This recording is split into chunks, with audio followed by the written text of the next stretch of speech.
Rádio Uni. Saberes em diálogo.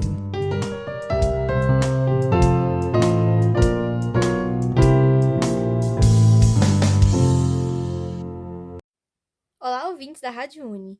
Está começando a nossa 51ª edição.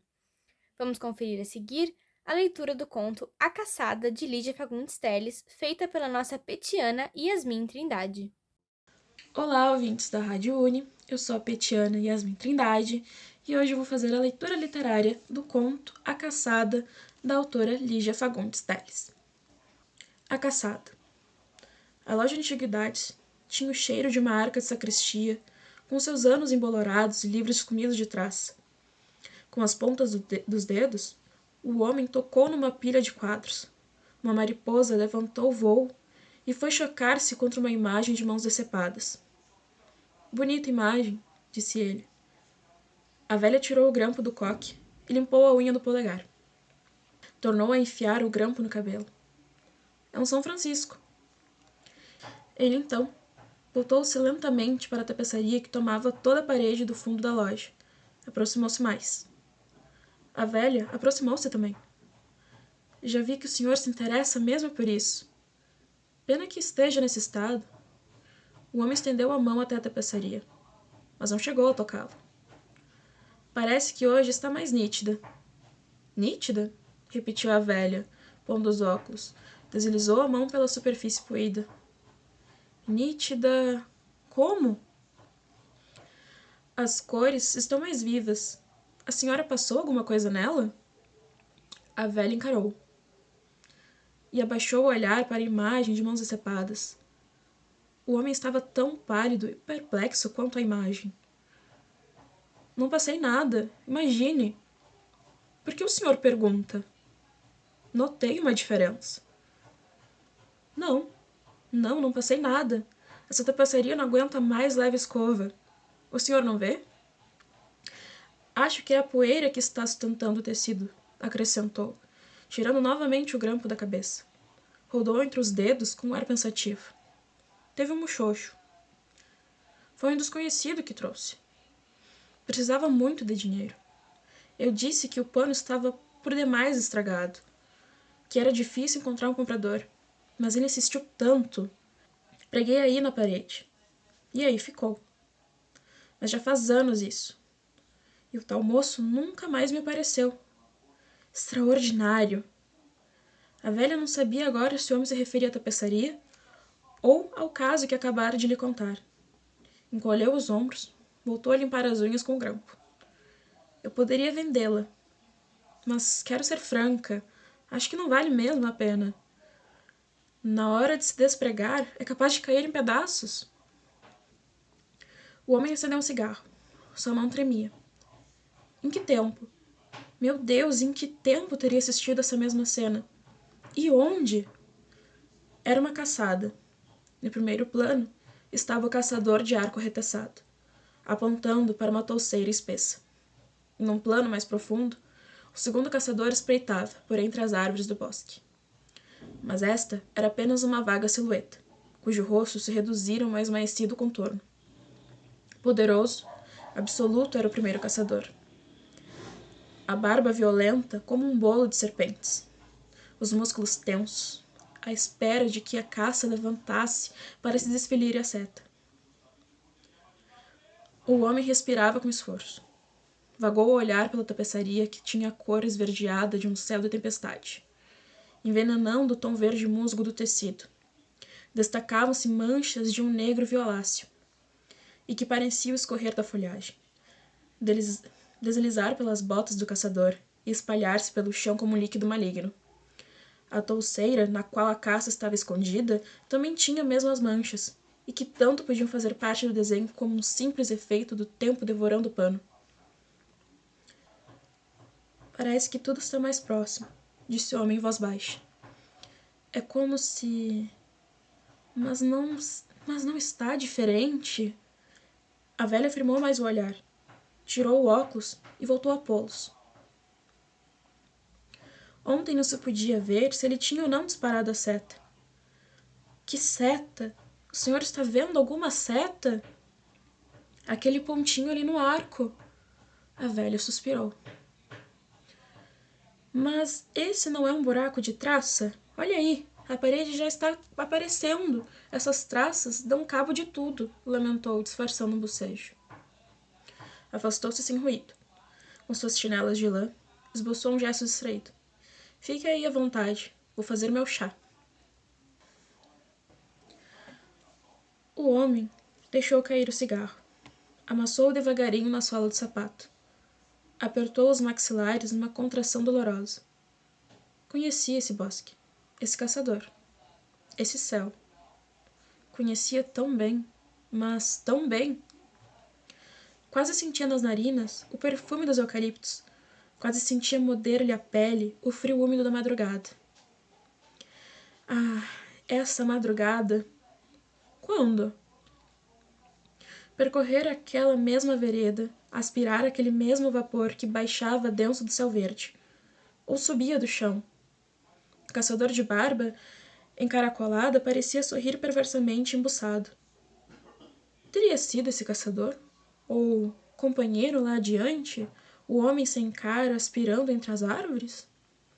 Uma personagem de tapeçaria? Mas qual? Fixou a touceira, onde a caça estava escondida. Só as folhas. Só silêncio e folhas empastadas na sombra.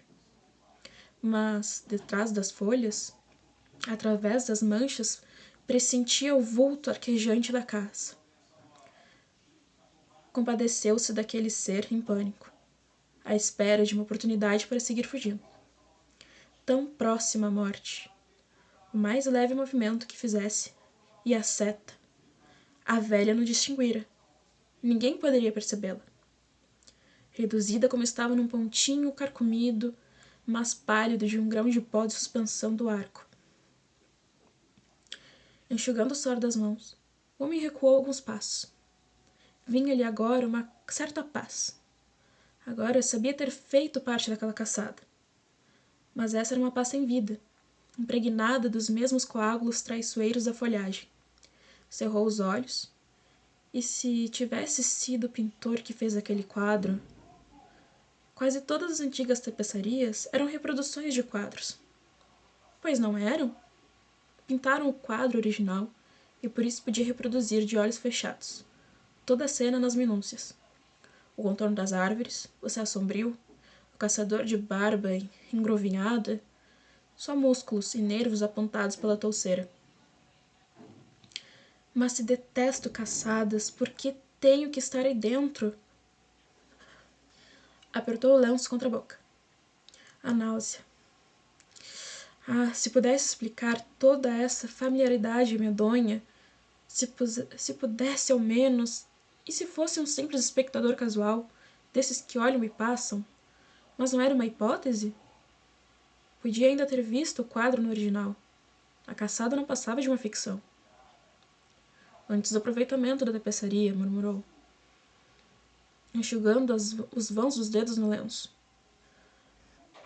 Atirou a cabeça para trás, como se o puxassem pelos cabelos. Não ficara do lado de fora, mas lá dentro, encravado no cenário. E porque tudo parecia mais nítido que na véspera, porque as cores estavam mais fortes do que na penumbra, porque o fascínio se desprendia na paisagem que vinha agora vigoroso, rejuvenescido. Saiu da cabeça baixa, as mãos cerradas no fundo dos bolsos. Parou meio ofegante na esquina, sentiu o corpo moído, as pálpebras pesadas. E se fosse dormir? Mas sabia que não poderia dormir. Desde já sentia insônia, a segui-lo na mesma marcação da sua sombra. Levantou a gola do paletó. Era real esse frio? Uma lembrança do frio da sua tapeçaria. Que loucura! E não estou louco, concluiu num sorriso desamparado. Seria uma solução fácil. Mas não estou louco.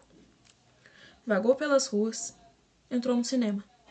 Saiu em seguida, e quando deu acordo de si, estava diante da loja de antiguidades.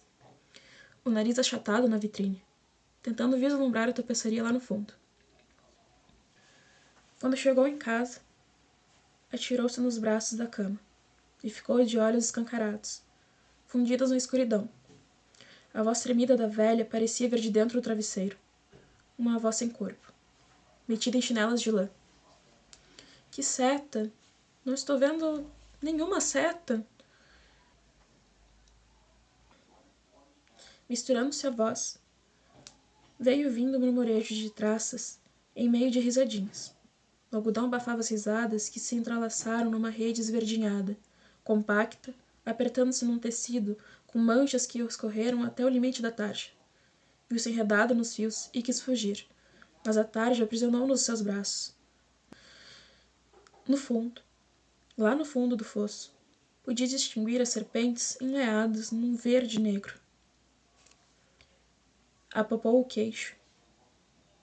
Sou o caçador? Mas, ao invés da barba, encontrou uma viscosidade de sangue. Acordou com o próprio grito, que se estendeu dentro da madrugada. Enxugou o rosto molhado de suor. Ah, aquele calor e aquele frio! Enrolou-se nos lençóis. E se fosse o artesão que trabalhou na tapeçaria, poderia revê-la tão nítida, tão próxima, que se estendesse a mão, despertaria a folhagem. Fechou os punhos.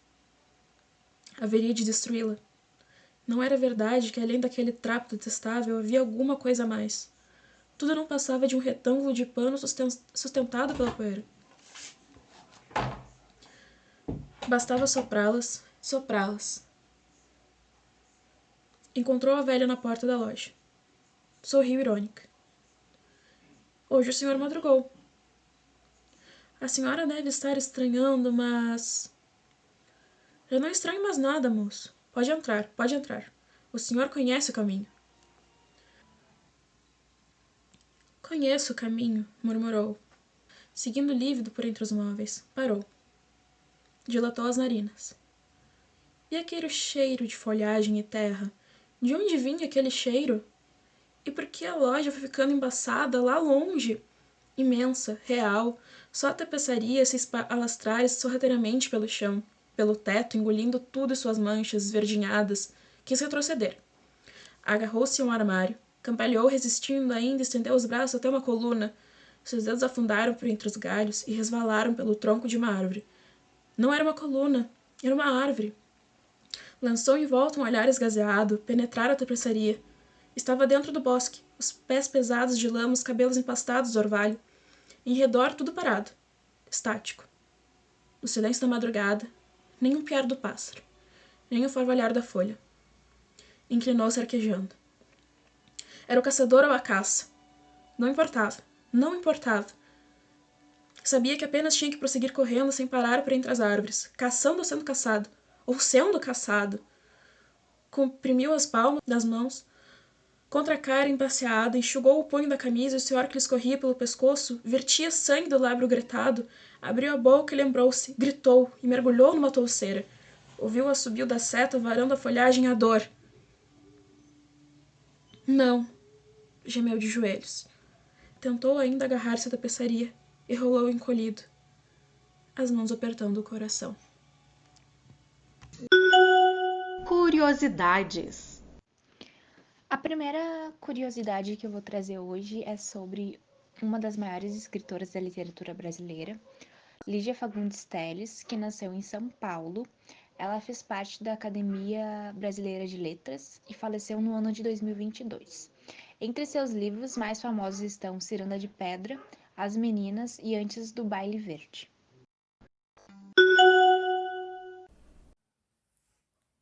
A seguir, fique com o bate-papo mediado pelos nossos petianos Robin e Eduarda sobre a experiência de pessoas trans em Bagé. Olá, ouvintes da Rádio Uni, aqui quem fala é o Robin, eu estou junto com a petiana Eduarda. Nós estamos aqui para fazer um bate-papo com a Ana Lobias, com o Murilo Delgado. E para começar, eu quero pedir que vocês se apresentem. Meu nome é Ana Lobias, eu tenho 19 anos, sou daqui de Bagé mesmo. Estudo psicologia na Unicamp, no comecinho. E é isso aí. Muito bom, fico muito feliz pelo convite e estou bem ansiosa pela conversa. Meu nome é Murilo Delgado, tenho 25 anos, sou formado em Letras Português pela Unipampa de Bagé. Sou um dos organizadores da Parada da Diversidade, desde a segunda edição, e também sou coordenador do grupo Diversidade Sexual e Gênero aqui de Bagé.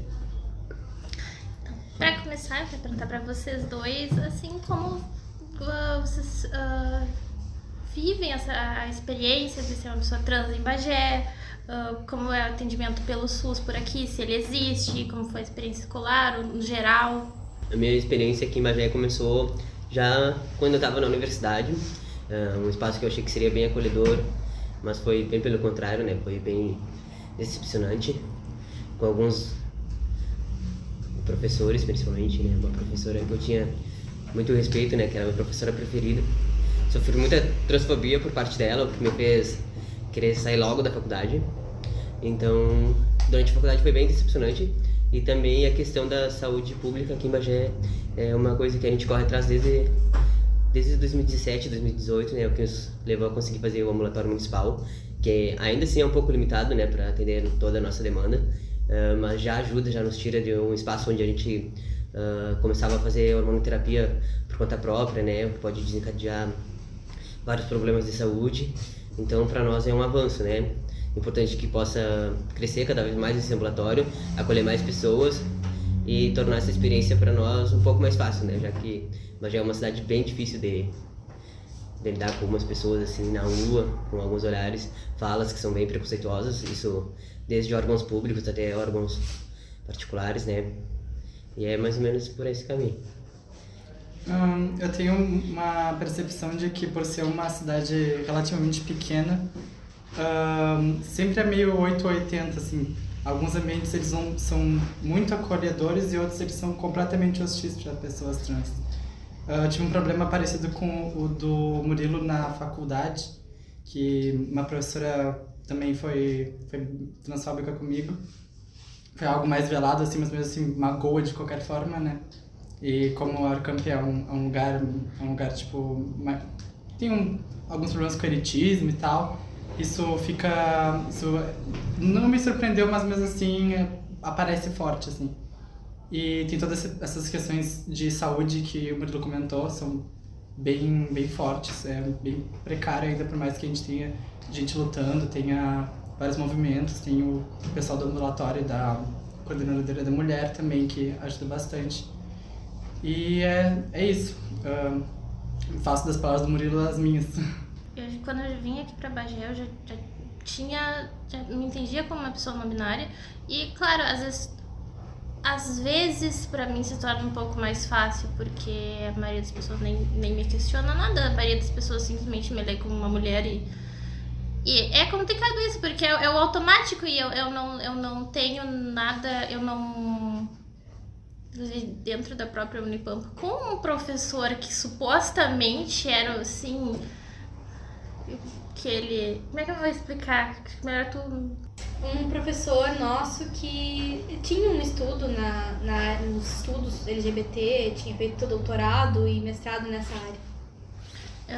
E aí tu é uma pessoa que tu acha que tu vai poder chegar e vai dizer quem tu é e que a pessoa vai te entender e vai ser aquele espaço ali na universidade, vai ser uma pessoa que vai... Um acolhimento. Um acolhimento que vai te ver como...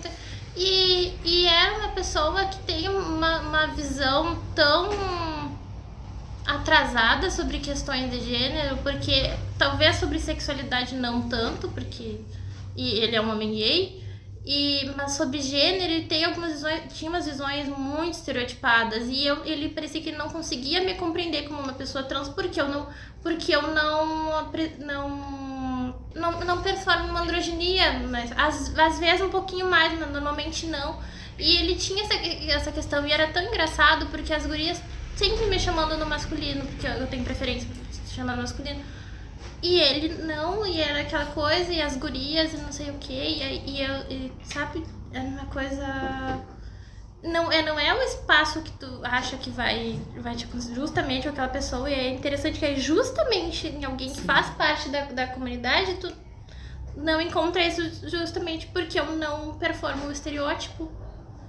Ou tem aquelas pessoas que acham que a gente tá no meio do caminho, e aí é complicado, porque aí eu sinto que eu tô em vários meios do caminho das pessoas, porque eu sou uma pessoa não binária, eu sou bi e eu sou demissexual, então eu sou todos os meios do caminho na visão das pessoas, porque eu não tô em meio de caminho nenhum. E aí Mas eu sinto, no geral, que pelo menos a minha experiência na Unipampa tem sido tranquilo. Claro que a gente tem uma diferença de vivência na Unipampa, porque quando tu te formou, eu tava recém entrando no presencial.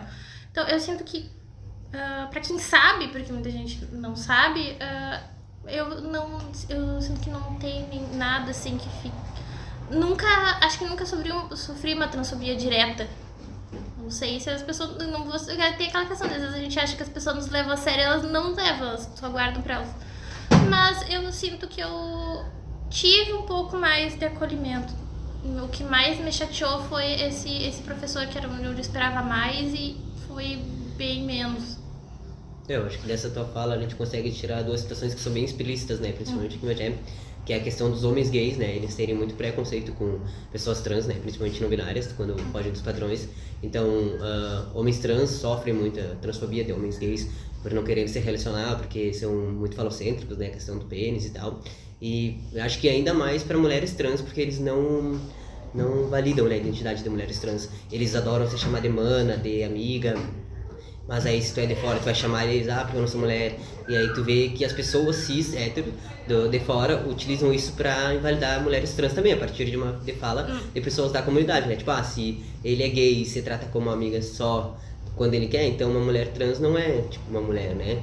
E também a questão da invalidação das pessoas não binárias, né? Porque aqui ou tu é 100% trans, né? Tipo, digamos, faz cirurgia, hormonização, ou tu não é trans, né? Tipo, é uma cidade muito atrasada nesse contexto. Um discurso transmedicalista. Isso, né? Exatamente. Então, agora mesmo eu tenho uma possibilidade boa, vamos dizer. E nos locais assim eu sou bem, tipo assim, não tem mais a questão de quando as pessoas trocavam, assim, se enganavam, diziam, é menino, não é menino. Então, pra mim, hoje em dia, é um pouco mais fácil. E daí as pessoas até me questionam, por que tu segue se envolvendo segue problematizando tudo, se tu não passa por isso? Eu falei, não, porque um dia eu já passei, né? Tipo, não vou esquecer, tipo, não é porque hoje em dia eu tenho um local, tipo... Não te deu a amnésia, né? O melhor, tipo, que eu vou dizer, não, agora vocês se virem, entendeu? Então, tem muito isso aqui de, não faz hormonização, não é trans, né? Tipo, tem uma vez, eu comecei a organizar a parada desde a segunda edição, e daí o guri, ele não gostava de mim. Daí ele pegou e falou que ele não participava da organização da parada porque eu falei que ele não era trans porque ele não fazia hormonização, sendo que, tipo, desde antes do ambulatório existir, eu já, tipo, afirmava isso. E afirmo até hoje, né, que pessoas trans não precisam de hormonização, tipo, isso é uma escolha individual de cada um, assim como as cirurgias, né. Então, ele, tipo, saiu falando isso por aí, e tipo, foi uma pessoa, assim, que eu me choquei bastante, porque ele não gostava de mim, mas eu gostava dele porque ele era bem mais jovem que eu, e ele saiu da casa dele, foi morar com a avó dele, justamente quando ele se identificou como homem trans, né? Então, tipo, pra mim ele era uma referência, assim, né, de pessoa trans aqui na cidade. Sim, e aí fiquei sabendo isso, fiquei, tipo, bem chateado. Então, essa questão, assim, da faculdade também era uma transfobia não velada, mas com a desculpa de que era velada. Tipo, não entendo muito bem, mas a pessoa chegou a pedir pra ver meu documento, ficava trocando meu nome quando eu não prestava atenção, sabe? Mas o coordenador chegou a conversar com ela, várias pessoas. E ela sempre, ainda, eu dei a sorte que eu tinha um projeto com ela, residência pedagógica, eita, que era 18 meses, e eu tive 18 meses na mulher. Nas nossas aulas, ela é muito sexista também, tanto é que quando a gente começou a dar o estágio na escola, nós éramos um trio, né, que eram todos duplas, só que pra noite sobrava só nós três. Daí era eu, uma colega e um colega. Ela falou, quem vai dar aula no primeiro dia vai ser o fulano, porque os alunos não vão respeitar uma figura materna. E aí, meus colegas, né, como eu tava no início da transição, tipo, eu não me defendia como eu me defendo hoje, né? Eu ficava quieto, e meus colegas diziam, mas e a senhora não fala pela senhora não é uma mulher, a senhora não é professora e tal. Mas foi bem problemático. Mas eu acho bem interessante o discurso de vocês dois, eu gostaria de acrescentar que tem essa problemática, né, de que a maioria dos espaços, aqui em Bagé pelo menos, né, nunca vivi por muito tempo em outras cidades, enquanto pessoa trans. E aqui em Bagé a maioria dos espaços está realmente despreparada para receber a gente, né? Tanto que a maioria das pessoas elas não conseguem entender a pluralidade que tem dentro da nossa identidade, né? Por exemplo, eu sou uma mulher lésbica, né? E tipo, as pessoas às vezes ficam muito confusas com isso, de que, como assim, por que tu virou mulher se tu ainda gosta de mulher? Tipo, sendo que não é algo que deveria ser um pré-requisito, sabe? Pra ser mulher, gostar de homem, sabe? Porque eu vi também, tipo, uma estrutura patriarcal que sempre vê, tipo, a mulher a partir do contato dela com o homem, né? Da relação dela com o homem. Então, às vezes eu vejo que, tipo, por mais que seja um espaço acolhedor pra mim como pessoa trans, às vezes, tipo, existe essa confusão, sabe? E que mostra que, tipo, por mais que alguns lugares eles se mostrem como acolhedores, eles ainda estão despreparados pra entender a gente, pra realmente acolher nós em nossa totalidade, né? Eu fui num evento semana passada que era sobre oportunidades de emprego para pessoas LGBTQIA+. E aí até uma psicóloga ela falou que o erro das empresas, né, é querer contratar as pessoas, por exemplo, no mês do orgulho, ou pessoas LGBT, que elas fazem um elo assim muito forte de contratamos pessoas LGBT, mas que no final, tipo, nem todas as pessoas podem ser tratadas da mesma forma, né, porque querendo ou não, limita um pouco, né? Tipo, se tu trata todo mundo como igual, e nem todo mundo é igual, tipo, seja por uma característica ou identidade de gênero, alguma coisa. Às vezes somos pessoas trans, às vezes é uma pessoa que sofre violência doméstica, então, tipo, se a tua empresa não tá preparada pra abordar esse tipo de assunto, pra lidar com esse tipo de assunto, então, tipo, não é legal tu falar, tipo, que a gente acolhe todo mundo, porque tu não acolhe todo mundo, tu tá só colocando pessoas lá na tua empresa pra agradar os outros, Pra né? cumprir cota, né? É, tipo isso. Tu não tá real se preparando pra receber essas pessoas, Sim. fazendo todo um estudo mais aprofundado, algo mais de estrutura, sabe? É só Sim. um panfleto, só um cartaz. Essa coisa geral de, tipo, aceitar que existe uma coisa, querer incluir, mas é só pela essa imagem e não por realmente entender. E a gente vive bastante isso, tipo, na vida, no geral, as pessoas que tu diz, eu sou uma pessoa trans, e a pessoa diz, tá, mas ela em si não te vê como quem tu é. Sim. E isso muitas vezes acontece, acho que nessas empresas também, que eles vão, tipo, vou contratar essa pessoa aqui porque eu sou muito inclusivo. Daí, principalmente com pessoas trans, tem a questão assim de muitas pessoas trans terem problema em fazer a questão do acompanhamento fora do domicílio, né, que chamam quando vai pra outra cidade, porque as empresas limitam, tipo, pede folga demais, já vai pra Berlinda, né, vaza. Não é, tipo, elas não respeitam, elas só, como tu disse mesmo, é só a questão de vamos mostrar pra sociedade que a gente inclui, mas a gente inclui de uma forma falsa, né, que a gente não respeita os limites das pessoas. Exatamente, e isso abre uma margem pra, por exemplo, se acontecer casos mais velados de transfobia, de homofobia, de LGBTfobia em geral ali dentro, isso não ser realmente fiscalizado, né? Isso não ser realmente percebido como um preconceito, como uma violência, né? Sim. Vai reclamar e vai dizer, mas eu acho que não foi. Então não foi nessa intenção, né? Eu acho que a pessoa foi acidente aqui da pessoa. Eu questionei assim era uma psicóloga, mas uma administradora, né, que faz as contratações assim, das empresas.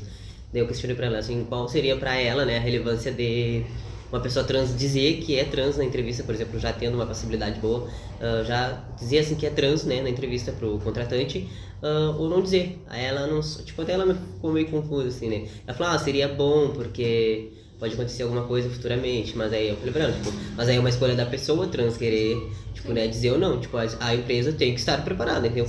É transfobia, não tem que negar, não vai ter o que tu dizer, não foi de tal jeito, porque foi transfobia, né? Aí elas até quase demos uma estragadinha ali no evento delas, mas no final deu tudo certo. Mas ele tava aberto pra questionamento, né, tem que... Mas ela assim, deu tipo um negócio, tipo assim, aí tinha uma mulher lésbica lá, né, tipo assim, pessoal masculino, assim, tal, aí ela falou, que ela já tava cansada de ir em entrevista de emprego, ser, tipo, desclassificada, sabe, porque ela percebia que era por essa questão dela ser masculina, né? Aí a psicóloga começou a puxar um assunto de tipo, mas tu não acha que tu já tá tão cansada, já tá tão com isso na cabeça, que tu acha que pode ser disso? Não tô dizendo que seja, mas pode ser. Sério, aí a gente... isso é bem paia, né? Tipo... Aí tipo, a outra falava assim, mas aí tem que empreender.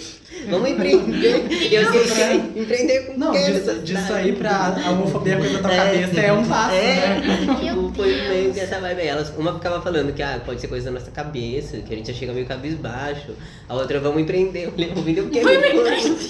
Eu acho que pior que não fazer evento nenhum pra população LGBT é fazer um evento com uma pessoa completamente despreparada, né?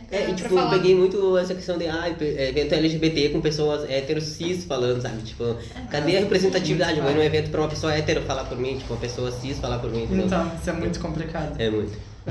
Eu tenho essa questão do emprego é interessante, porque hoje mesmo eu fiz uma entrevista de emprego e foi uma experiência um tanto interessante, foi meio complicado, porque eu consegui essa entrevista através da plataforma do CIE, né? E eu decidi colocar lá que eu era uma mulher transgênero justamente para me poupar dor de cabeça, né? Porque a gente tem que entender que a gente sempre luta para que as coisas melhorem, mas a gente tem que entender a questão material das coisas, né? Então eu coloquei lá realmente para mim não ter dor de cabeça. E aí a plataforma, eu não sei exatamente como ela funciona, mas aconteceu algum problema e não foi minha ficha inteira para a pessoa que me entrevistar. E aí, quando eu além de que eu tive que esperar muito tempo, que teve um atraso lá por conta de qualquer outra coisa que eu não faço ideia do que era. E quando a entrevistadora me viu, ela ficou, obviamente desconcertada, sabe? Ficou claramente desconcertada. E aí, eu falei qual era o meu nome, ela viu ali, eu via que ela tava ficando desconcertada. E aí eu vi que a entrevista foi acontecendo de uma forma muito estranha, que ela não fazia muitas perguntas, e que eu claramente não era a pessoa que ela tava esperando ver, sabe? E aí isso me deixou bem mal, assim, e me botou pra pensar, sabe, sobre isso. Me deixou clara essa ideia que eu já tinha de que os lugares realmente estão despreparados, e principalmente essa questão do mercado, né? Tá muito despreparado. Tá, então... Passando para a próxima pergunta que eu tinha anotado, eu queria te perguntar sobre como tá indo a questão da mastectomia, da vaquinha, das rifas. Já divulgar. Dar uma divulgadinha, que é bom. E sobre como... também falar que tem a questão tem a opção de fazer pelo SUS, né? Mas ela é mais complicada. Falar sobre isso, sobre como tá sendo esse processo. A mastectomia eu tento mais ou menos conseguir desde que eu me assumi, né, com cerca de 17, 18 anos, né. Minha mãe, na inocência pura dela, me levou no posto e disse pro médico, coitadinha, que eu queria fazer uma mastectomia. Eu queria tirar as mamas, né, ela falou, né, ele falou, mãe, não é assim. Com licença, meu filho quer tirar as tetas fora. Ela simplesmente chegou e falou isso, né. Até que eu tinha um irmão preso na época, assim, ela contou pra ele, ela contou justamente essa coisa assim, ele mudou de nome e quer tirar os peitos, né, e aí... Ele me mandou mensagem assim, fiquei sabendo umas coisas, ele quer tirar os peitos, que toda a família que fosse tão fácil quanto tua mãe achava que era. Aí o médico falou, eu posso dar uma pesquisada, mas é sempre aquele papo de médico que não tá nem aí, né. Aí nunca mais, aí desde isso eu segui tentando, porque... Momento de aviso. A gente sabe que a nossa referência até 2018 por ali, 2020 era o ProTIG, né, que é o Programa de Identidade de Gênero em Porto Alegre.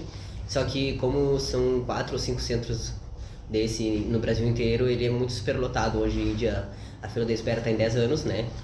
E desde que eu me assumi, eu nunca consegui entrar na fila, porque aqui em Bagé os postos alegam que não sabem dar encaminhamento, a Secretaria de Saúde alega que não sabe dar encaminhamento. Aí agora, esse ano a gente ficou sabendo do ambulatório Beneficência de Pelotas, né? E mesmo assim Bagé ainda não sabia, todos, as cidades pequenas ao redor sabiam, já estavam encaminhando seus pacientes, e nós aqui não, né? Sendo que nós somos uma cidade um pouco maior. E então eu consegui, não pela cidade, né, não pelo município, assim, de certa forma tive um empurrãozinho do estado, porque uma das pessoas que nos ajudou a construir o ambulatório aqui em Bagé era uma da 7ª coordenadoria do estado, então ela ligou pra cá, né, ligaram pra Pelotas e disseram, por que o nome dele não tá ainda na lista? Elas falaram, porque não tem nenhum pedido, não tem nenhuma solicitação. Aí, então, segui tentando fazer uma mastectomia, né, porque é um sonho desde criança, assim, mesmo inconscientemente já tava ali, né, eu sempre me olhava no espelho e não queria, sabe, não era uma representação minha aquilo que eu vi, né. Eu sempre fui muito de brincar com os guris, assim, né, sofria muito bullying, né, que chamavam de bullying na época, né, mas era homofobia, né, que a questão da exclusão e tudo mais. Então, pra mim sempre foi uma referência aquele peito liso, sabe, aquela coisa assim, que era como eu queria me ver, né, de certa forma, dar sem camiseta por aí. Então, desde isso eu comecei a tentar e parece que foi uma coisa que foi ficando cada vez mais distante, né. Aí com o ambulatório agora a gente tentou, né, pelo ambulatório de especialidades da Santa Casa, mas a Santa Casa alegou que não tem habilitação, né, para fazer, ou seja, não dá para fazer por lá. Então aqui em Bagé pode ser que seja um pouco inviável, mas ainda tem um pouquinho de esperança, né? Corta essa parte, né? Porque é ano de eleição. Pode ser que tenha assim, né? Mas, assim, mesmo assim, mesmo se eu conseguir através, de um empurrãozinho, porque ano eleitoral, eu penso muito assim, no que as outras pessoas vão passar ainda até conseguir isso, entendeu? Sendo que é um direito assegurado nosso, né? Sim. Nós temos 7 cirurgias asseguradas pelo SUS, né? Que é a esterectomia, a mastectomia, a colocação de silicone para mulheres trans, a raspagem do pomo de Adão, e a redesignação total feminina e masculina, né?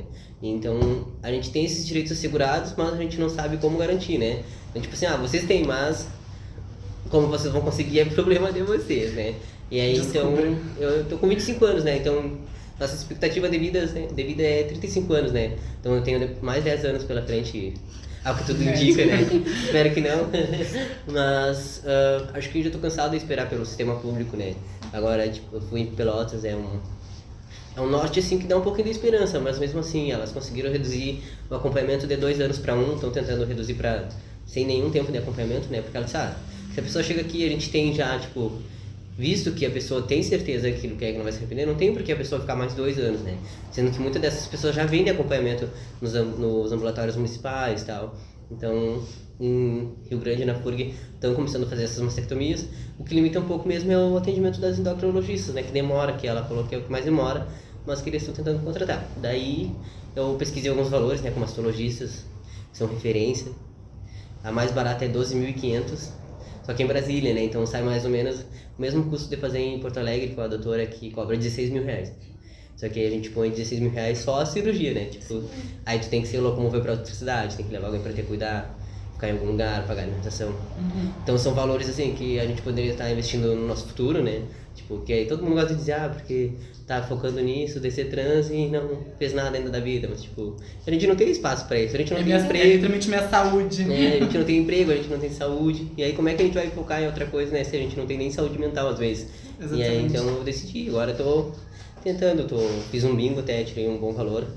Queria ver se eu faço outro, né? Mas é que bastante pessoas, assim, tanto da comunidade como não, doaram bastante brindes. Então eu tô esperando dar brinde, cara, tô esperando dar um espacinho bom, assim, pra eu dar uma chegadinha de novo, né? Tipo, e aí, vamos de novo? Mas, tipo, fica aí o convite pra quem quiser ajudar doando brinde, alguma coisa, futuramente fazer outro bingo, né? E também comprar rifa. Eu tenho uma rifa ainda aberta que o prêmio é 150 reais e a outra tabelinha é 50 reais e mais um pudim, né? E se a pessoa não for da cidade, o valor do pudim vai ser convertido em dinheiro também. E é cada isso, né? Porque tu vê que existe as coisas e é só má vontade das pessoas, é só pura transfobia. Sim, lá no ambulatório de especialidade eu fui 5 vezes. Só porque a Santa Casa não respondia pro médico, faz ou não. Aí eu pedi o quê? Pra Secretaria da Mulher lá, que é onde é o ambulatório, eu falei, tipo, manda um ofício lá pra mim, por favor, pede pra eles dizerem sim ou não. Aí eles mandaram o ofício, né, a secretária falou com o provedor da Santa Casa, aí o médico, cheguei lá, ele, não dá. A Santa Casa alegou que não é habilitada e paciência. Tirando o fato de que quando tu vai pra um postinho, tu já tem que ir com um psicológico preparado. Não, a maioria das minhas consultas são gravadas, né, tipo, eu gravo, assim, todas as consultas que eu faço, geralmente eu gravo. Tive até uma situação bem inusitada uma vez com um ginecologista, que eu fui no posto de saúde, né, e ele tava lá. Aí era só eu, assim, no meio de várias mulheres. Daí ele chamou Delgado. Aí eu senti meio que assim, né, tipo, por que ele me chamou Delgado, me chamou pelo nome, né. Aí eu entrei assim, ele, o que é pra ti? Eu, não é me gozar? Ele, mas você sabe o que é ginecologista, né? Eu falei, surpresa. Aí eu sou bem trazer ele, como é que eu posso te ajudar, não sei o que. E aí eu falei, então, na época eu tava sentindo muita cólica, assim, né, eu pensei, quero ver alguma coisa, né, porque o uso da testo pode dar vários problemas, assim, né, porque vai encolhendo o útero, os ovários e tal. Aí eu falei, não, eu quero fazer algum exame porque tô me sentindo muito desconfortável. Sim. Aí a consulta no final não durou 3 minutos. Ele me deu os papéis ali, perguntou se eu queria mais alguma coisa e vai embora. Aí meu amigo foi lá e marcar pra mim, né, porque na época eu tava trabalhando, não consegui marcar. Aí lá na Santa Casa perguntaram, qual médico tu quer que seja? Ele falou, bota o melhor. Aí pronto, fui lá, né? Demorou, mas eu fui. Aí meu amigo foi comigo, minha mãe foi comigo ali, justamente por essas questões das violências que a gente sofre, né, nesses espaços. Aí tava lá eu no escuro, com o avental todo floridinho, sentado lá, né, com as pernas assim pra cima, e entra assim o doutor na sala e fala, oi Muri, não sei o que, por que tu tá fazendo isso? Eu falei, eu sinto muita cólica. Ele, quem entendeu? Eu falei, foi o médico lá do posto. Aí ele falou, quem é o médico? Eu falei, não sei. Aí ele falou, não sabe o nome? Eu falei, não. Ele falou, por quê? Ele não te deu atenção? Eu falei, não. Aí ele falou assim, exatamente. Que pena, o médico era eu. Aí eu falei assim, a única coisa que saiu, eu falei, que pena. Aí não. A situação já tava difícil. Mas, tipo, pra ele ver, sabe? Pra ele ver que não foi uma experiência boa pra mim, entendeu? Tipo, fica de aprendizado ainda. Mas tu não se ligou real, assim? Não me liguei real, Caralho. tipo assim, ó, porque foi tão rápido a consulta com ele, tipo, não deu nem tempo de saber o nome dele. E ele é um médico bem requisitado, tipo, bem conhecido, Boaventura, né? E aí, tipo, ele ficou... Que pena, porque o médico era eu. Tipo, a única coisa que saiu foi assim, ó, que pena, sorte que a gente tava no escuro, porque eu devo ter ficado assim, ó, roxo. Eu só mirei assim, as costas. Eu fiquei só de ouvir a história. Mas, sério, foi muito tenso. E aí tem muito isso, ou às vezes a gente acaba, tipo, agravando problemas de saúde simples, né, tipo, às vezes é tipo uma fratura, alguma coisa, porque a gente chega lá e tipo, já fez o teste de HIV, já fez, tipo, os preventivos, não sei o que lá. E, tipo, nunca é uma coisa assim, o que que tu tem, tipo, sabe? São, tipo, microviolências, assim, que vão nos afastando da saúde pública. E da particular também, porque não se salva muito, sabe? Eu nunca tive nada. Eu não sei, eu tô só com a experiência do postinho. A história me impactou aqui. Eu quase morri de vergonha, né? Nunca mais vi ele, graças a Deus. Mas espero que as Ele te próximas entendeu pessoas... direito depois disso? Tipo, eu só tinha que sair da sala e pegar o exame, né? Eu nunca mais vi ele, graças a Deus. Também. Eu levei lá pra médica ver lá no ambulatório. É complicado isso, que tu vê que é falta de vontade não, mas é falta de vontade de ir atrás do preparo. É que já passou o tempo deles dizerem, não temos preparo, né? Tipo, nós existimos há milhares de anos e aí, tipo, eles não procuraram porque eles não querem, eles não procuram porque eles não querem. Não existe procura. É porque, eu não sei lá, eu acho que é uma coisa tão normativa que talvez acham que nunca vão atender uma pessoa trans. Por que eu vou aprender isso aqui? Dois gatos pingados aí. Julga como desnecessário.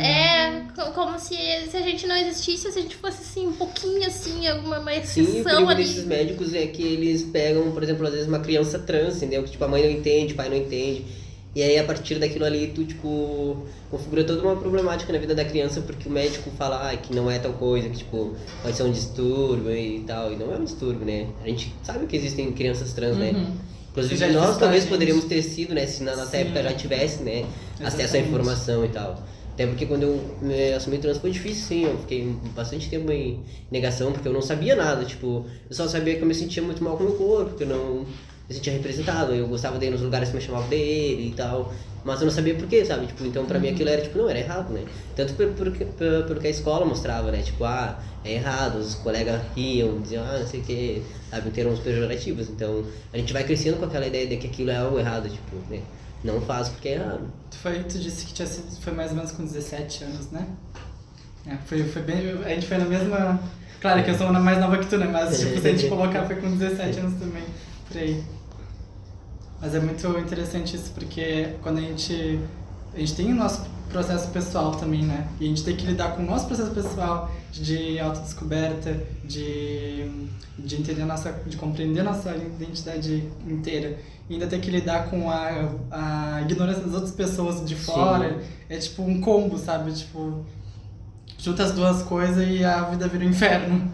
Porque as pessoas acham que a gente só sai do ovo ali, né? Tipo, hoje eu sou trans e acabou, tipo, e aí a gente só tem que lidar com os problemas que as pessoas impõem, mas não, né? Tipo, pra nós, como tu disse, é uma problemática também. É uma tipo, problemática entender, pessoal, completamente. Tipo, aceitar, tipo...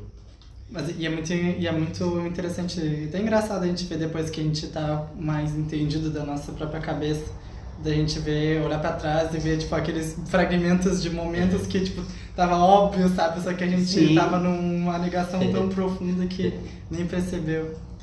Me lembro uma coisa que o Risada falando que eu quando tava, acho que, sei lá, da minha pré-adolescência até uns 16, 17 anos, eu era muito, não, até uns 15, eu exagerei um pouquinho. Sabe, dos 12 aos 15 eu era muito aquela... porque eu não sou como as outras meninas. Ele realmente não era uma menina. Não estava errado. Não estava errado. Não estava errado. Só que eu tive muito essa coisa de... Eu não sei, eu não queria me ver em nada que fosse feminino. E eu comecei a me entender mais com as coisas que são ditas femininas depois que eu me entendi como uma pessoa não binária. Até aquele momento eu não queria saber e... Nossa, como eu ficava feliz quando, tipo, a minha avó me dizia que tu anda detrás, que tu vai andando, parece um guri. E eu ficava tão feliz. Isso aí. E eu não entendia o porquê. Depois eu fiquei, Eu, no contexto, é a cor rosa, né? Tipo, sempre... Porque eu era a única menina entre 5 meninos, né? Então sempre me foi muito imposto a questão do rosa, usa rosa, menino, rosa. Então eu odiava. Então, tanto é que hoje eu não tenho nenhum problema, porque agora eu entendo que o problema não era a cor, o problema era como ela era imposta a minha condição de gênero, né? Sim. Como ela, tipo, dizia sobre mim naquela época. Hoje não, hoje ela não diz nada. Hoje eu tenho muito, depois eu entendendo e eu abracei muito mais as coisas femininas, não porque elas são femininas, mas porque eu acho elas bonitas, simplesmente. Sim, tem dois processos, né? Que, tipo, eu também fui bem parecida contigo que eu tive aquela, tipo, antes da minha transição, me podava a minha feminilidade, só que aí quando começou, tem aquela fase que algumas pessoas trans têm de, tipo, por exemplo, que eu me hiperfeminilizei e eu também não me sentia confortável com aquilo, sabe? E aí, mesmo sendo uma mulher trans, mesmo tendo uma... tipo, expressando minha feminilidade da minha própria maneira, aquela hiperfeminização também me incomodava, sabe? Sim. E aí eu tive que achar encontrar meu estilo, sabe? Me encontrar a forma com que eu me sentia confortável com a minha própria aparência. Mesmo que aquilo não fosse hiper feminino e aquilo não me descaracterizava como mulher, sabe? Foi um processo. Acho que nesse processo a gente meio que acaba perdendo um pouco do que a gente é, assim, sabe? Por si mesmo. Porque as pessoas é muito assim, tipo, tu é trans? Tu é homem trans? Então age que nem homem, apanha que nem homem, briga que nem homem. Aí com a mulher trans, não sei o que, a mulherzinha, não sei o que, então você veste como mulher, você maquia como mulher, entendeu? Então a gente acaba se perdendo durante esse processo. Até que por vários tempos assim eu fiquei, tipo, andava só que nem, tipo, socialzinho, assim, sabe? Porque, era aquela imposição que tinha sobre mim, tipo, é um homem, ele é do meio social, então ele tem que ser social, né? Hoje eu ando de roupa largada e não tô nem aí. E aí tem aquele negócio, né, que tipo, a gente até gosta de se ver dessa forma, porque é algo que é feminino aos olhos de todo mundo, sabe? Por exemplo, no meu caso, né? E só que tu sabe que não é tu ali ainda, sabe? Sim. Que ainda não é tu ali, sabe? É só, tipo, tu se sente feliz porque tu vai conseguir a aprovação das pessoas, tu vai se ver como o gênero que tu se identifica, só que ainda não é bem tu, sabe? Tem a questão dos elogios também, né? Que eu não considero elogio. Tipo, eu mesmo quando eu falo, quero fazer uma sectomia, as pessoas falam, mas por que tu quase nem tem? Tipo, mas quer dizer que o que eu tenho é suficiente pra me incomodar, entendeu? Tipo, tipo assim, não, tipo, se tiver uma marcha trans, uma parada LGBT, não quer dizer que eu não vá sair lá e ficar sem camiseta, entendeu? Tipo, mostrar o meu corpo porque é meu direito, meu. Eu sei que eu tenho, tipo, a liberdade, sabe, da expressão. Mas, tipo, aí parece, tipo, esse ano mesmo eu fui pra praia, fiquei lá só de sunga, né, sempre mesmo. Mas, tipo assim, é uma coisa que eu tenho que lutar contra o que as pessoas pensam sobre os nossos corpos e sobre o que eu penso, porque aquilo não é pra mim, sabe? Tipo, não tem uma realidade em que eu me encaixe aquilo. Mas é bem isso, até porque eu sou sapatona, né? Então tem muita coisa que eu, tipo, por me identificar como lésbica, que tem várias coisas que eu não... Claro que existem lésbicas que são hiper femininas, mas eu, enquanto lésbica, eu gosto de não me apresentar como hiper feminina, sabe? Estar ali às vezes algo mais andrógeno, uma roupa mais andrógena, algo mais neutro de vez em quando. Eu me sinto mais confortável dessa forma, sabe? Eu tô sempre de preto também. As pessoas costumam ler como um homem gay, tipo um homem cis gay hoje em dia, né? Então... Eu tenho aqui eu vou todos os dias ali no Atacado Central, né? Que eu trabalho numa cantina, então todos os dias eu tenho que ir fazer compras. Aí eu acabo ficando pessoas assim, amigo de pessoas geralmente mais velhas que eu, né? Tipo, sabe? Não é pessoas que regulam da idade comigo, não tenho muitos amigos da minha idade. Aí eu tenho uma operadora ali que eu conversava com ela, aí um dia me ligaram da Secretaria da Saúde pra marcar lá em Pelotas, né? Bem na hora que eu tava passando no Castelo. E eu falei, não sei o que. Ela falou, vou ter que viajar, não sei o que, pra Pelotas, como está. Porque, tipo, a gente vai pegando aquele contato com a pessoa, né? Ela falou, pra quê? Eu falei assim, que eu quero fazer uma plastia. Ela assim, pra quê? Quer colocar? Aí eu falei, não, quero tirar. Ela falou, como assim? Quer tirar? Mas tu não tem? Eu falei, tenho. Eu falei pra ela, tipo... Ela falou, mas como assim? Eu falei, que eu sou homem trans. Ela, quê? Eu falei, eu sou homem trans. Ela, sério? Mas eu não acredito. Aí eu falei, sim. Ela falou, como assim? Eu falei, nasci menina, né? Eu fui me identificando com o tempo. Ela, mas sabe que eu te vi assim? Mas eu achei que tu era um homem, tipo assim, no modo de falar que ela quis dizer um homem cis, né? Porque tu tinha um bundão, assim, aí eu tava, ele só não é muito afirmado, né? Meu Deus! Mas aí tu vê que uma fala assim, que ela não tá, tipo, sendo... tu não tá sendo ridicularizado, porque até então, tipo, a gente sabe diferenciar, sabe? As pessoas dizem, que a gente fica de mimimi. Mas eu sei, tipo, quando tu tá fazendo questão de me tratar, sabe? Ou, Sim. tipo, de se interessar pelo assunto, mesmo sem saber se expressar. Ou quando tu tá sendo, tipo, usando o termo pejorativo, sabe? Fazendo, tipo, que nem a professora fazia, que ela ficava fulano. Então, até que, tipo, como era no início da minha transição, eu não me defendia, né? Eu ficava, tipo, que nem um ratinho lá. Sim. E aí os meus colegas ao redor, assim, tem uma vez que uma colega gritou, não chama ele assim, tipo, gritou no meio da sala, assim, ela ficou, tipo, não sei, mas é que eu não acostumei ainda. Ela falou, então trata de acostumar, porque o nome dele é esse agora, porque... Então, tipo, eram as outras pessoas, né? Ela falou, eu achei que tu só não era muito afirmado, assim, não sei o quê. Aí ela falou, mas tu já tirou um pouco, né? Tu só quer tirar o resto. Eu falei, quer tirar tudo. Aí ela atendeu, assim, ela saiu do caixa dela e falou assim, ela foi me perseguir lá na porta. E ela assim, Não, agora eu quero saber de tudo. Tô sem acreditar ainda, né? Tu tá brincando, né? Tu tá mentindo. Eu falei, não, mulher. Aí agora ela falou, assim, agora eu não acredito, coitada. Mas aí, tipo, são construções assim que a gente vai fazendo, né? Tipo, com as pessoas ao redor. Porque também, tipo, não é... Tipo assim, chegar dando, tipo, uma porrada na pessoa, né? Tipo, tu conversa, se a pessoa não estiver aberta, aí tu vai lá e dá porrada, né? Tudo bem, mas tu tenta conversar. Acho que tudo pode partir de uma conversa, né? Sim. Tipo, nem a minha mãe mesmo, a minha mãe, né? Tipo, tive uma vivência enquanto criança, assim, bem violenta, sabe? Tipo, pobre, eu era bem pobre, sabe? Tipo, muitas vezes eu vi minha mãe deixar de comer pra gente poder comer, né? Então, por mais que a gente tenha passado por tudo isso, sempre foi uma mãe que disse assim, tu não tem que rir da outra pessoa na rua, tipo, entendeu? Tu não tem que fazer, tipo, não tem que dar em alguém, sabe, por nada, de graça. Mas se tu apanhar, tu vai chegar em casa e vai apanhar de novo, né? Então eu apanhava duas vezes. Clássico, eu também escutei bastante. Mas aí, tipo, eu pensei, como é que vai ser pra ela, né? Tipo, eu fiquei em estado de negação por muito tempo, assim, porque, tipo, como é que vai ser pra ela? A única menina da casa, mas aí, um dia a gente tava olhando a novela do Ivan, sabe?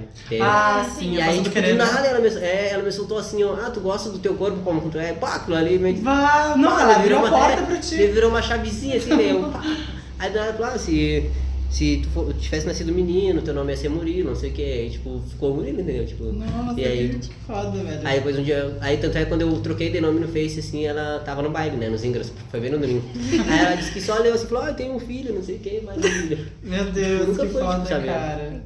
Não foi sempre muito claro, porque eu sempre falei pra ela assim, tipo, eu prefiro, apanhar do mundo inteiro, chegar em casa e ter o seu colo, né, que é o colo da mãe, né, de quem eu fui feito, do que, tipo, ser abraçado pelo mundo inteiro, chegar em casa e ser escorraçado, tipo, pela senhora. Então, tipo, a gente sempre foi muito próximos, assim. Mas, tipo, sei que não é a realidade de milhões de pessoas trans, sabe? Tipo, tanto é que muitas pessoas trans adoram ela, tipo, tem uma mulher trans que eu conheci, tipo, que é louca por ela, sabe? Todo mundo fala, mãe do Murilo. Gosto mais da minha mãe do que de mim. Tipo, então, pra mim é bem tranquila essa questão. Mas mesmo assim, sabe? Legal, tipo, cara. as pessoas falam, para, não sei o que, tipo, não vou parar, entendeu? De lutar, porque muitas pessoas ainda vão vir a passar por isso, sabe? Tipo, por mais que a gente consiga avançar em saúde pública, né? Tipo, questões assim, empregatícias e tal, sei que muitas pessoas vão passar por a transfobia ainda, tipo, é uma coisa que dói, sabe? Tipo, o início da transição mesmo dói mais ainda porque a gente não sabe se defender, a gente fica com raiva daquilo, sabe? Aí tem que fazer terapia pra realidade, porque tipo, às vezes a gente não faz terapia pros nossos problemas, a gente faz terapia pra lidar com os problemas que as pessoas trazem pra gente, entendeu? Tipo, tem como a raiva que eu sinto por aquela pessoa não me tratar, tipo, né? Então, tipo, não é problema daquela pessoa, é problema daquela pessoa. Mas até a gente entender isso dói um pouquinho. Mas é mais fácil em algum nível mudar a gente do que mudar os outros, né? Mas isso é bem interessante, porque depois de um tempo que eu saí do ensino médio, porque quando eu comecei minha transição, eu tava foi no comecinho do terceiro ano do ensino médio. E tinha algumas professoras que eram muito transfóbicas comigo. E aí só que eu não me sentia no direito de revidar, de tipo, me defender, porque pra mim ela, tipo, não é bem culpa dela, foi tipo, ela tem dificuldade de entender e tem toda essa questão. E eu não percebi que ela tá literalmente sendo transfóbica comigo, quando ela poderia não ser. Que nem eu, tipo, coisa meu, todo mundo falar que tu podia ter processado ela, mas aí que, tipo, era que assim, ela era a minha professora preferida. Realmente ela é muito inteligente, sabe? Ela é muito inteligente, só que era uma transfobia assim, sabe? Tipo, que passou de ser, sabe, velada pra ser, sabe, configurada. Tanto é, depois no programa pedagógico tinha uma das professoras lá que fica com a gente, né? As regentes, ela me conhecia do ensino médio. Nós tava num grupinho assim de 8, e aí ela pegou e falou assim, tu é a fulana, né, porque eu te conheci assim, eu vou te chamar assim, não sei o que. E aí, tipo, deu aquele silêncio assim no grupo, e no meu grupo tinha uma que era policial, né. E aí, tipo, eu não falei nada, né, tipo assim, porque eu tinha medo assim de, tipo, não me levarem a sério. E tipo, né, meus documentos ainda não eram retificados, certidão e tal. Então eu fiquei quieto, naquele momento eu fiquei quieto. Aí depois eu cheguei e falei, olha, a senhora pede pra ela me tratar assim, ou da próxima vez eu não vou ter educação com ela, eu vou fazer ela me tratar do jeito que eu quero. Ela, porque vamos relevar mais um pouquinho, ela recém teve hoje, não sei o quê. Então, tipo, ela sempre eu falei, não, se a senhora não falar com ela, eu vou falar, e a senhora sabe que não vai ser de uma forma muito educada na próxima vez, eu não vou ficar quieta. Só que nesse dia assim eu saí, sabe, fui lá, tinha uma papelaria lá em cima, aí eu chorei assim, que nem uma criancinha. Fiquei com aquele sentimento, sabe? Tipo, porque aí a gente vai guardando aquele sentimento assim, aquela vez eu não me defendi, mas aí então dessa vez eu vou defender essa pessoa que tá passando pela mesma coisa, porque eu não quero que ela se sinta, né? E às vezes a gente sabe que as pessoas veem a gente sendo agredidas, tanto fisicamente quanto verbalmente, e não defendem. Então é a gente pela gente, né? Basicamente assim. E às vezes a gente se propõe mais a defender os outros do que defender nós mesmos, né? E é complicado que às vezes a gente tem essas microagressões que a gente não sabe se fala e vai guardando, e aí chega um momento tu diz, não aguento mais, e aí a pessoa diz, não, mas não é assim. E aí tu tipo, eu podia ter reclamado muito antes, quando era isso aqui, eu deixei acumular.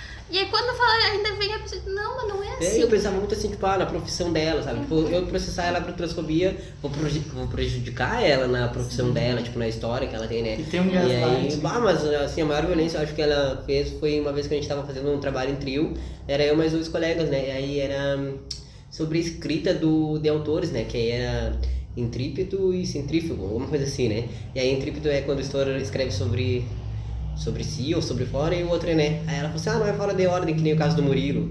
E aí, tipo, meus colegas falaram, como assim, que a senhora quer dizer alguma coisa com isso?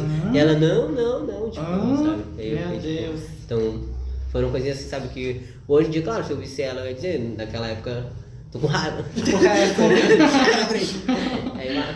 Outra questão que tu tinha tocado ali brevemente, tem aquela questão da documentação, né? Que é outra burocracia do caralho. Lá no Pampa foi um caos, né? Porque eu fiz a carteira social, só que eles, a gente só pode trocar no próximo semestre, aí o máximo que a gente consegue fazer é deixar os 2 nomes, né? Tipo, sendo que eles me mandaram a regulamentação ali, dizia, ó, nos documentos não oficiais só aparece nome social. Tá escrito ali, né? Aí os documentos não oficiais seriam a chamada, comprovante de... aquele que a gente leva no ônibus lá. Frequência, atestado de frequência. Nesses não aparece no civil. Aí cada vez que eu ia lá recarregar o cartão, a mulher falava, não arrumaram teu nome lá ainda. Porque aí aparecia Murilo Delgado e entre parênteses aparecia o nome morto, né? Completo, assim, né? Aí tipo, tinha muito professor que fazia a chamada ali, né? No Data Show ali, aparecia ele pra todo mundo ver. Ainda fazem aí eu isso, pensei, tipo... Ai, Deus. Aí a professora Thaís mesmo, não sei se vocês chegaram a ser alunas dela. Sim. Ela era professora, e tipo, ela era uma professora bem fechada, assim, né? Até porque no primeiro semestre da faculdade eu não queria nada, né? Eu tranquei a cadeira com ela, assim, eu não queria nada. Nossa turma era a pior do Unipampa. Foi horrível. aí, tipo, já eu não tinha aquela percepção de uma boa professora dela, então, mas, tipo, porque eu não queria nada. Então, tipo, pra mim ela era uma professora ruim.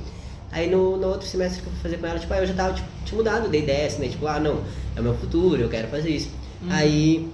ela me adicionou no Face um dia antes de eu trocar de nome. No sábado ela me adicionou e no domingo eu troquei. Aí na segunda tinha aula com ela de fonética. E ela me chamou, vem cá, não sei o que. Nem me chamou pelo nome assim. Eu falei, o que ela quer comigo, essa mulher, né? Ai, que dor de cabeça. Aí ela ficou, eu vi que tu trocou de nome. A gente já vai na defensiva, né? Ela viu que tu trocou de nome, eu quero saber como é que tu quer que eu te chame. Que tu prefere que eu te chame? Eu falei, como a senhora puder, né? Tipo, não tinha segurança pra dizer, não, me chamou de Murilo. E aí ela...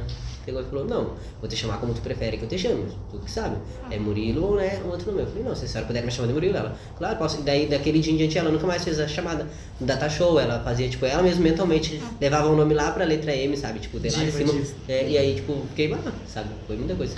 Eu gosto muito da Thaís, e ela faz tanta falta, ela foi embora. A gente passou até um ano novo na casa dela depois. Mas como eu comecei minha transição com 17 pra 18, eu não passei pela fase da carteira social, né? Eu já fui direto para retificar os documentos do civil mesmo, do nome civil.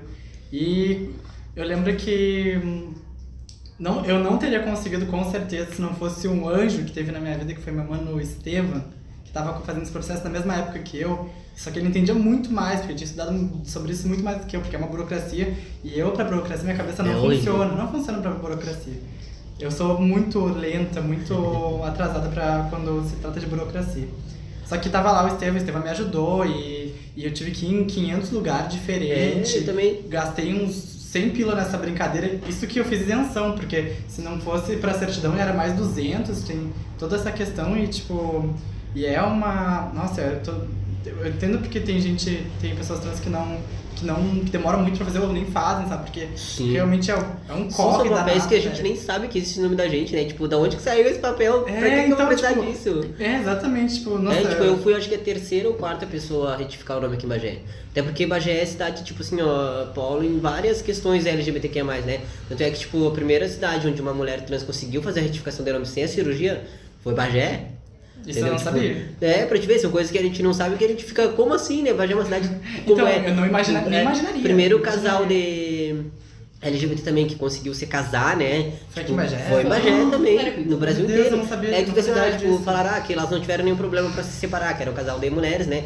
A única coisa que elas estavam brigando era o cachorro, que as duas queriam ficar com o cachorro. Eu não conheço essa história, essa história é maravilhosa. É porque, tipo, como assim? Aí eu fui 13 vezes no cartório, assim, sem mentira nenhuma, eu fui 13 vezes no cartório, que quem me atendeu foi uma mulher muito, muito bruxa, assim, aí, tipo, então, ela, eu não sei como é que é, vou te dar ali se tu faz. E aí eu fui 13 vezes, assim, ó. E aí no último dia que eu fui, no penúltimo dia que eu fui, me ligaram porque a minha certidão tava pronta. Cheguei lá e falou, não, a registradora não tá e ela tá de férias. Eu falei, então por que vocês me ligaram? Nossa. Aí, tá, aí na outra semana disseram, a substituta. Aí a substituta falou, passa aqui. Já achei estranho quando ela me mandou passar ali, né? Porque não tem, né? Aí ela, eu queria saber. Ela me chama pelo nome morto, né? O Jesus. Vou matar com ela. Ela falou, quando que tu teve certeza que não queria que te chamasse assim? Eu falei, olha, quando começou a me incomodar, tem que né? ver, né? Que me chamassem como. Até Não, porque é não, proibido, né? dela. Tipo, é crime ela poder, ela não pode entrevistar a gente, né? Sim.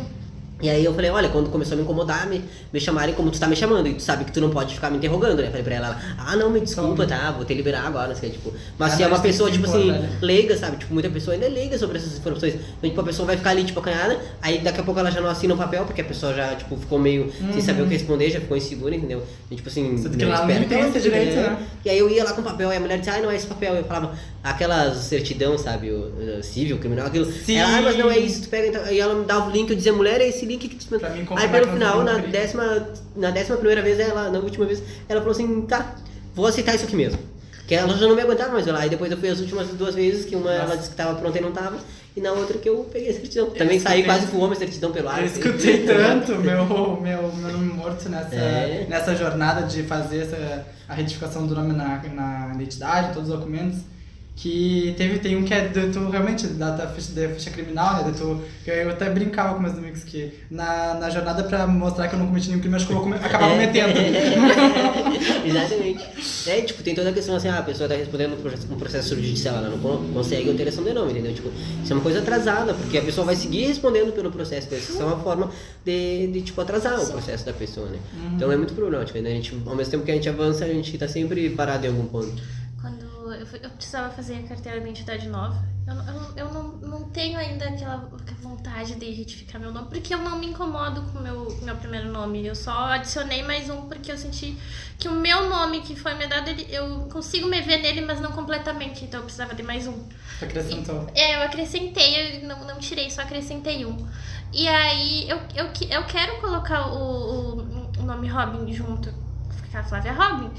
Só que aí quando eu fui fazer minha carteira de identidade, a mulher nem me perguntou sobre nome social. E eu, como tenho um pouquinho de dificuldade de falar com as pessoas, não perguntei, mas... E aí tem, né? Claro, é a carteira, aquele modelo de carteira de identidade que a gente tem, que ele tem que ser mudado, porque tem o nome social embaixo. Sim. E aí o negocinho do nome social tá ali, tá vazio, mas ele podia estar. E aí, como ela nem me perguntou, eu fiquei meio assim, não pedi. É uma coisa que eles já também mudaram na certidão agora, é que agora a gente não consegue mais mudar o sexo, se eu não me engano. Porque ainda eu fiz a certidão, eu consegui mudar o sexo pro masculino. Eu consegui também. Conseguiu. Agora tem muita gente no Brasil com um problema, que não tá conseguindo, tipo, mudar o sexo pra... Meu Deus, retrocederam. Fica o nome feminino e o sexo masculino, tipo, e aí... porque dizem, alegam a questão biológica e tal, tipo, um acidente, alguma coisa. Que na real não tem implicação nenhuma. Não tem implicação. Se eu sofrer um acidente, o cara vai abrir ali a minha roupa e vai ver, tem uma mastectomia, ou tem Eventualmente um ele vai leite, descobrir né? se ele tiver que fazer a cirurgia. Nossa, quem diria? Nossa! Eles adoram usar esses argumentos, né? Não, porque isso pode dar algum problema pra ti. Tô dizendo como se, tipo, como se isso fosse prejudicar a gente, sabe? Mas não que a identidade nova tá com um problema também sobre essa questão aí do... Não, porque colocaram uma coisinha ali pro sexo. Pra quê? Numa carteira de identidade ter sexo, sabe? Porque agora não vai mais ter o RG, né? Mas essa questão aí eles inventaram na cabeça deles, né? Bolsonaro, né? Não dá pra... Tipo, tanta coisa que, tipo, teve um modelo, outro de carteira de identidade que ele era bom, ele era bem completinho. Se tu tem nome social, ele tirava o outro nome, ficava só o nome, só ficava o nome social. E não tinha essa coisa do sexo. Aí e tinha umas outras coisas, por exemplo, tipo sanguíneo, acho que outras coisas, assim, que era bem bom o modelo. E ele tava valendo. Inclusive, algumas pessoas conseguiram fazer esse modelo. Acho que é o que eu tenho, eu acho. E aí, agora, acho que foi esse ano, começou a valer a outra, e essa outra é muito Eu fiquei muito estranha. chocado até que conseguiram aprovar no governo Lula, né? Eu fiquei tipo, como deixaram passar essa porra? E aí ela é horrível. Inclusive, assim que deu, que, tipo, trocarem de novo, que eu tenho esperança que volte a ser Tava nesse outro processo que tava modelo. acompanhando agora, não sei como é que tá. Como é que Se tá voltar, esse- eu ia vou ter tentar um fazer outra. manifesto, eu acho, alguma coisa, eu vi na página do Antra, pro pessoal tentar pedir revogação. Mano, a Erika Hilton aí tá sempre. É, Sempre nos- e agora que sempre estão na linha de pegaram frente. a questão Mandou dos uma matéria pra banheiros ela, também, meu, pra nem mijar, gente pode, passa. Mano, a Erika Hilton sempre na linha de frente aí lutando por nós. Eu assisti um vídeo dela, da retrospectiva dela, assim, enquanto ela foi, tipo, desenvolvendo, assim, né, tipo, cada vez mais firme. Não foi, tipo, uma pessoa LGBT que você perdeu no meio do caminho, tipo, não, vou ficar Não, aqui na tá minha, sendo mais firme. segurar meu espaço agora que eu já tenho, né, tipo, não, segue firme. Muito ativa sempre nos manifestos, sempre nas falas dela. Sim, tem muito isso, né? Tipo, tem muitas pessoas trans que deveriam ser referência pra gente aqui no Brasil, né? Tipo, principalmente na época que a gente não tinha, tipo, assim, acesso à informação, tipo, Tami, Eu já o falava. Tarso. Tipo, o Tarso mesmo, por muito tempo, ele ficava dizendo que ele era uma mulher num corpo de homem porque ele gostava de que os homens vissem ele assim, mas que ele era uma mulher. Então, tipo, isso é muito problematizante, por mais que seja, tipo, um ponto de vista dele, tipo, então, tipo, pera aí, né, tipo, tu tá implicando, porque querendo ou não, a gente sabe que as pessoas usam qualquer brecha pra dizer assim, não, se ele é assim, diz que é mulher, tu é mulher, tu é mulher, independente do que tu fizer. É, que toda marca da época também, né? O Tami teve uma problemática, acho que ele tem um discurso transmedicalista, alguma coisa assim, eu não sei como é que Agora até que eu não sei como é que ele tá, mas ele teve uma época bem radical, assim, também. É, ele tem umas falas meio... É, tanto bem é que até complicadas. hoje todo mundo comenta assim que ele fez a redesignação, né? Só que não deu certo, mas nunca ninguém assim falou mais certo se fez ou não. Pois O é. negócio também é que ele é bem de direita. Ele é bem isso, bem né? Ele não é confuso. meio, ele não é. É bem de direita. É isso. Eu não sabia qual era a questão. o problema dele? Agora eu entendi. É, E não, é engraçado que ele sofre muita transfobia do pessoal de direita. É, o que ele tá fazendo lá, sabe? Tipo, Tipo, eu onde gosto de veio pra cá, apanhar. mano. isso inclusive é uma coisa que a gente tava conversando recentemente, né? Toda a nossa coisa de AD, sobre como muitas pessoas da comunidade, elas tentam se aproximar de gente de direita pra meio ter essa coisa de ser aceito pelo padrão, pela coisa. Então, porque tipo, eles querem ser aceitos pelas pessoas que não levam eles a sério. É, tem um maquiador aquele que tentou se aproximar do Bolsonaro, né? Porque eleição, né? Como é que é o Justin, acho que é o nome dele. Eu não sei Esse eu qual não é o nome conheço. dele. Eu sei mas quem é. eu sei que é Augusto. um Augusto. Isso, esse aí. Eu não conheço. Ele maquiava a mulher do Bolsonaro. Aquele que sempre parece do lado da mulher do Bolsonaro, assim, ó. Ah! Aí tem agora a Jojo Todinho, né? Que não é da comunidade, mas ela é, né? Ela sempre... da Ela comunidade foi uma... negra, no caso, né? Porque ela é uma mulher negra. E ela vai lançar candidatura agora, se não me engano, que diz que o Bolsonaro ligou diretamente. Esse dia eu vi uma thread sobre ela, tipo, dela, de como ela mudou os discursos dela, de como ela Sim, tá eu vi fazendo aula essa de thread, eu vi armamentos essa e tal. thread. Tipo, fiquei bem... Não, bizarro. Você foi interessante. bizarro. É interessante como muitas pessoas que são da comunidade, de qualquer jeito, são pessoas que são minorias, eles querem chegar perto disso porque eles querem não sei, expressar que Estar na cisnormatividade, Uma né? espécie de assimilação. né? querem ser assimilados. Tem muita gente, muitas pessoas trans que ainda, tipo, depois que, assim, fazem a transição, tipo, assim, por exemplo, cirurgias e tal, tipo, esquecem que são trans, né? Então, tipo, eles querem se colocar nesses lugares para não ser vistos, tipo, para que nós, pessoas trans, não vejamos eles como referência, tipo, não tentemos nos aproximar deles, né? Tipo, colocar eles nessa margem. De nós somos iguais, independente de ter cirurgia ou não, nós somos todos iguais. Então eles meio que acabam se excluindo, tipo assim, vamos se aproximar daquilo ali que eles odeiam, porque a gente sabe que eles não Sendo que, tipo, é claro que, tipo, nesse meio em que eles estão, no momento que descobrirem sobre o passado dele, a trajetória deles, isso cai por terra, né? Muitas vezes eles mesmos ouvem ali as coisas, né? Tipo, fingem demência, porque aí falam o quê? Sobre as pessoas trans que não são, tipo, transmedicalistas que nem ele, né? Tipo, que não tem todo o processo, não tem todo o dinheiro pra fazer cirurgia e tal. Então, tipo, eles ficam fingindo, tipo, naquele ali pode falar, que aquele ali não tá, tipo, numa possibilidade de 100%, não sabe o que é 100%, entendeu? Tipo... Mas, pelo menos na minha visão, felizmente essa parcela da comunidade é pequena, bem menor. Sim, É graças a uma Deus. comunidade relativamente bem unida, assim. E claro que tem vários problemas ainda, mas a gente vê as paradas, a gente vê toda a movimentação na internet, né, principalmente. Disso de muito tempo, né, tipo que a nossa comunidade ela vai se renovando, ela vai se adaptando para poder acolher cada vez mais pessoas, mais identidades. Então isso é algo que com certeza é um pé na roda, assim, sabe? Para qualquer pessoa LGBT, para nossas pessoas trans durante a transição, isso é muito importante, né? Acho que hoje em dia a gente consegue ver mais pessoas, assim, por exemplo, dos 40 anos aos 20 e poucos, tipo assim, fazendo essa questão de abraçar, né, a comunidade trans, tipo assim, tanto os mais jovens quanto os mais velhos. A gente faz esse processo de puxar as pessoas, tipo, vem pra cá, que aqui tu tem o direito de ser como tu quiser, tu tem o direito de ser trans e não fazer hormonização, entendeu? Porque as pessoas mais velhas, assim, tipo, que deveriam ser nossas referências, às vezes meio que acabam se afastando, tipo assim, não quero compromisso, não quero me envolver, não quero me expor, né, tipo, muitas vezes realmente tem medo de se expor, assim, sofrer a violência, né.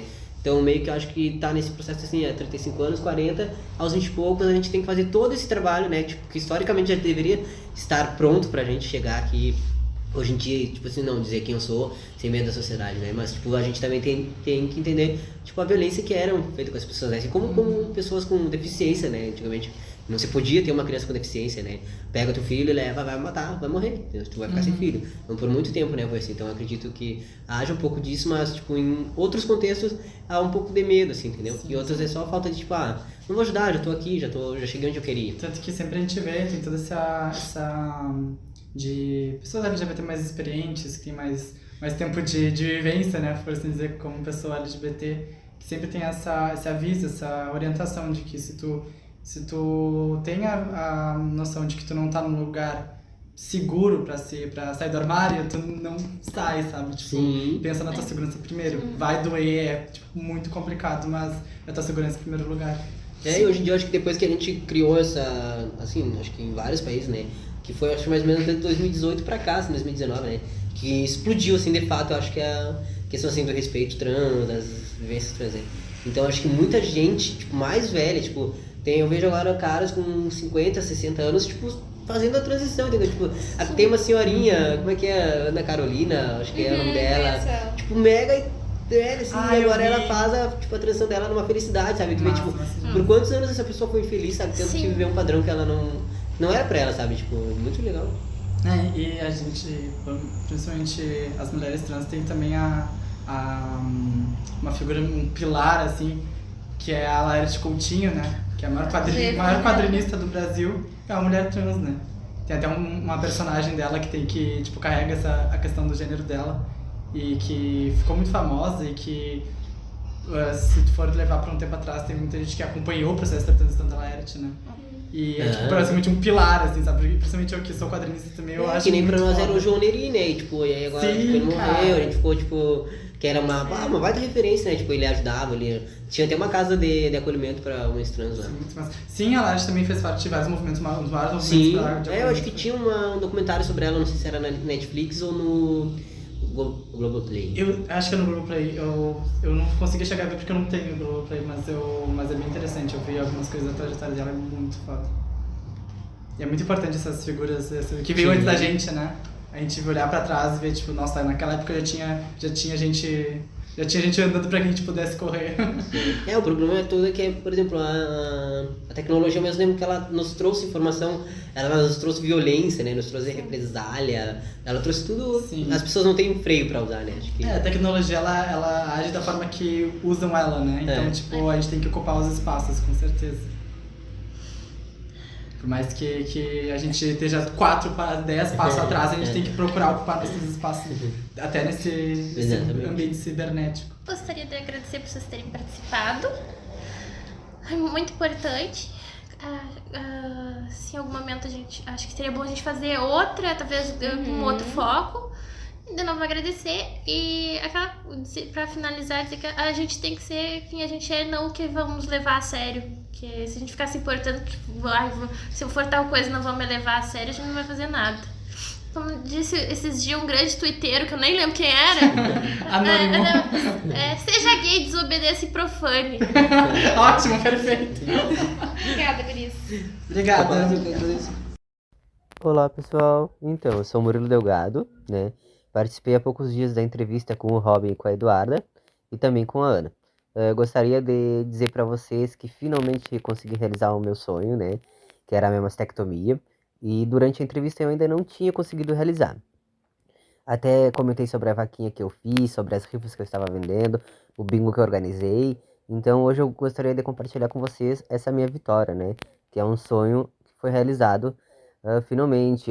Gostaria de agradecer às pessoas que me ajudaram, tanto doando quanto com mensagens de segurança, assim, me dando boas vibrações, né? Isso foi muito importante para que eu não desistisse, né? Então é isso aí, meu muito obrigado e espero que muitas outras pessoas trans possam se sentir tão realizadas quanto eu. Muito obrigado. Curiosidades. No ano de 2018, na cidade de Pelotas, Rio Grande do Sul, foi criado um ambulatório multidisciplinar de pessoas trans, conhecido como Ambulatório T, que visa prestar atendimento especializado à população trans. O ambulatório funciona no Hospital Escola da UFPEL e atende cerca de 100 pacientes. Olá, ouvintes da Rádio Uni, eu sou a Petiana Eduarda e no episódio de hoje eu e a Petiana Aline iremos abordar a obra Perto do Coração Selvagem, de Clarice Lispector, com ênfase nas principais características da protagonista Joana. Olá, ouvintes da Rádio Uni, eu me chamo Aline, faço parte do curso de Letras, Português e Literatura de Língua Portuguesa e espero contribuir a partir da análise realizada por mim a respeito da obra, né? E que vocês também sintam-se estimulados a realizar uma possível leitura sobre ela. Então, Perto do Coração Selvagem é o primeiro romance de Clarice Lispector. Ele foi publicado em 1943. A obra apresenta Joana, uma personagem complexa e introspectiva, cuja jornada interior é central para a narrativa. O livro é dividido em duas partes, sendo a primeira parte voltada para a infância e adolescência de Joana e a segunda parte predominantemente sobre a vida adulta. A partir de agora, então, eu vou começar a apresentar para vocês os principais acontecimentos narrados no romance. Então, a história ela começa contando a infância da Joana, né, com o pai, e é importante já relatar que ela era órfã de mãe e que com o desenrolar da história ela acaba tornando-se órfã de pai também. Então, com isso, a Joana vai morar com os tios, que ficam aterrorizados, né, com as ações da Joana e com a personalidade muito forte dela. E por um ato que ela teve de roubar um livro, né, numa loja, a tia e o tio entram em consenso e decidem enviá-la para um orfanato. Após isso, então, né, vivendo no orfanato, ela conhece um professor pelo qual ela se apaixona, mas esse professor ele é casado, né, e muito mais velho, então não acontece nada entre eles, mas ela acaba se frustrando de certa forma. E com essa ida dela, né, então a gente começa a conhecer a Joana na fase adulta, no desenvolvimento dela, né, da adolescência para a fase adulta da vida dela. Inclusive que ela casa com o Otávio, né, mas nós não conseguimos, né, afirmar realmente que ela é apaixonada por ele, assim. O casamento serve para que ela consiga se descobrir, né, enquanto pessoa, enquanto mulher, porque ela vive, né, nessa busca de uma identidade, de saber quem ela é, de buscar nela, né, os sentidos da vida e o porquê da existência. E é com isso que a gente vai começar a falar um pouco mais sobre a Joana a partir de agora. Acredito, Aline, que seja importante, antes de nós destacarmos as características da personagem, comentarmos que, na obra, nós temos o tempo psicológico. Ou seja, a narrativa não segue uma progressão cronológica linear, mas se dá a partir dos pensamentos, sentimentos da protagonista. Nós temos um fluxo de consciência dessa forma. E é esse tempo psicológico que permite que o leitor entre na mente da personagem, experimente suas sensações e percepções de maneira muito intensa. É esse tempo psicológico que vai criar uma atmosfera de profundidade e complexidade, onde o passado, o presente e o futuro se fundem na consciência de Joana. Sim, e é justamente por isso que nós temos a percepção que estamos conhecendo as camadas da personagem. Contudo, ela é uma personagem muito complexa e que, por mais que nós tentamos entendê-la na sua totalidade, nem mesmo o narrador consegue expressar essa complexidade, né, total em cada página que ele descreve sobre ela. E aí ele vai nos deixando pistas que nós tentamos desvendar ao longo dos capítulos. E nós podemos citar como, por exemplo, alguns capítulos que começam com o uso de reticências. E eu entendo que esse uso, né, é uma estratégia utilizada pela própria Clarice para que o leitor tente preencher as lacunas entre um capítulo e o outro. Agora nós iremos aprofundar sobre nossas percepções em relação ao personagem principal. Então, Joana é profundamente introspectiva. Desde criança, ela demonstra uma tendência a questionar e refletir sobre sua vida, sobre sua existência, sobre o seu eu no mundo. E para exemplificar isso, eu trouxe um trecho que narra um momento da infância da Joana em que ela faz uma pergunta bem curiosa para a professora dela. O que se consegue quando se fica feliz? Sua voz era uma seta clara e fina. A professora olhou para Joana. Repita a pergunta. Silêncio. A professora sorriu, arrumando os livros. Pergunte de novo, Joana. É que eu não ouvi. Queria saber. Depois que se é feliz, o que acontece? O que vem depois? Repetiu a menina com obstinação. A mulher encarava, surpresa. Que ideia! Acho que não sei o que você quer dizer. Que ideia? Faça a mesma pergunta com outras palavras. Ser feliz é para se conseguir o quê? Então nós vemos o quanto a Joana é questionadora, o quanto ela busca compreender quem ela é e qual o seu lugar no mundo, e entender o mundo à sua volta. Isso se estende ao longo de toda a obra. Ela é assim na infância, mas ela também é assim na vida adulta, e nós vamos acompanhar essa personagem, o amadurecimento dela, que ao longo da obra, ela faz, desde criança, ela já faz essas perguntas muito curiosas, muito intensas, mas na vida adulta ela também vai fazer perguntas cada vez mais profundas e intensas. De encontro a isso, nós podemos dizer que ela representa a transgressão do ser mulher, ou seja, ela é uma personagem que não se conforma com as normas e expectativas sociais. Ela questiona a todo momento as convenções e demonstra uma certa atitude rebelde diante do mundo, buscando viver de acordo com seus próprios desejos e o modo como ela percebe esse mundo e percebe a si mesma. Além disso, Eduarda, eu acho muito importante a gente falar, né, um pouquinho sobre, porque ela se descobre sim por meio desses questionamentos, mas é quando ela se depara com figuras femininas, né, que ela se descobre, ela tenta se descobrir enquanto ser humano, enquanto ser mulher, né. Há um momento do livro que ela procura a Lídia, que é uma personagem que tem uma relação extraconjugal com o marido dela, né, com o Otávio. Em um primeiro momento ela parece estar com ciúmes, mas depois ela entende que ela quer encontrar e saber o que a Lídia tem para oferecer que ela não tem. Então é quando ela está em contato com essas mulheres que ela se percebe e consegue sentir-se, né, como ser mulher. Tem outro momento também que ela descobre que a Lídia ela está grávida e ela pensa, poxa, então eu também posso estar grávida, eu também tenho essa oportunidade, né, na vida enquanto ser humano. O que é interessante é que a Lídia e a Joana, elas representam uma contraposição, porque a Joana, ela representa essa mulher que busca pela liberdade, que não quer se encaixar no mundo, que quer uma vida mais, digamos, individual. E a Lídia é justamente essa mulher que foi criada mais para estar em casa, para cuidar do marido, para ter uma família. Então, tem essa dualidade entre essas duas mulheres e cada uma representa um papel diferente. E isso é mostrado ao longo da obra. Outro ponto importante de nós destacarmos é o relacionamento de Joana com Otávio, que é complexo e um pouco tumultuado. Ela a todo momento se sente incompreendida e sufocada por ele, o que vai intensificar a sensação que ela tem de solidão e o seu desejo incessante por liberdade. O casamento falho vai refletir justamente a dificuldade de Joana em se conectar verdadeiramente com os outros.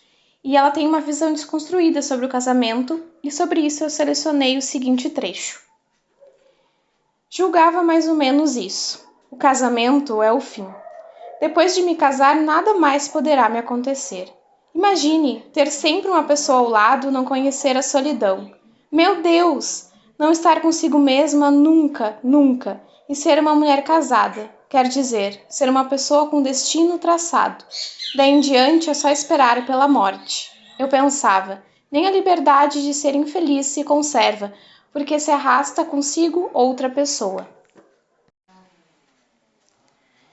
E é por isso também que em vários momentos ela é comparada com esse ser humano selvagem pela autora. Como a gente pode ver na própria epígrafe da obra que diz: ele estava só, estava abandonado, feliz, perto do selvagem coração da vida. Então a Joana ela é esse ser humano selvagem porque ela não realiza ao longo do livro aquilo que nós esperamos dela, nós leitores. Naquele capítulo em que ela vai conversar com a Lídia, a gente espera que ela tenha um ciúmes e que ela haja de uma determinada maneira em que ela não age. Na verdade, ela está indo só tentando se descobrir. E eu confesso que enquanto eu estava lendo, eu imaginei que ali haveria uma briga, haveria uma discussão, e não foi exatamente isso. Então ela quebra com essa expectativa. O leitor, ele espera uma coisa em que ela não faz conforme o que nós esperamos, né? Ela tá sempre oscilando, então, entre o bem e o mal, e ela demonstra essa força quando ela caminha, né, em direção a essa busca de querer ser quem é, de se preocupar, sem se preocupar com o que irão pensar sobre ela. Exato.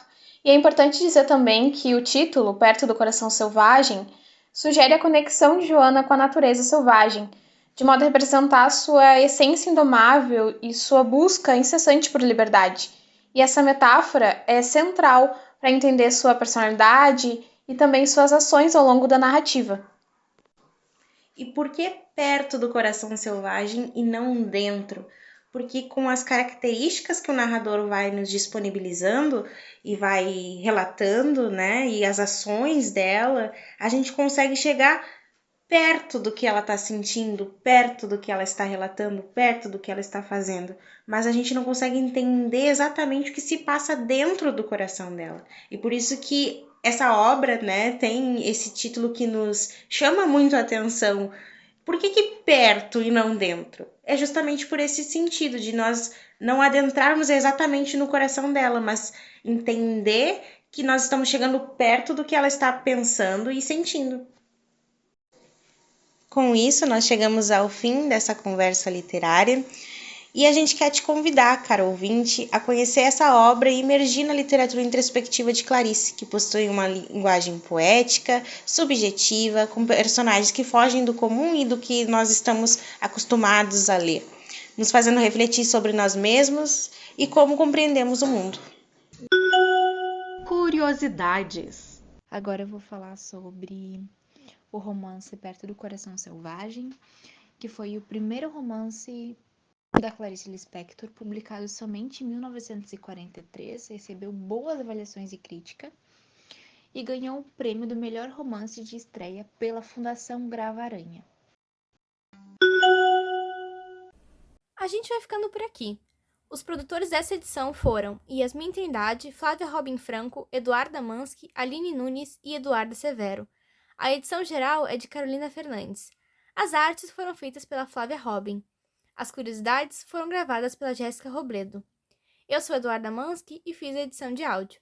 Se você gostou dessa edição, confira nossos outros episódios e nos siga no Instagram, @pet.letrasbagé. Até mais!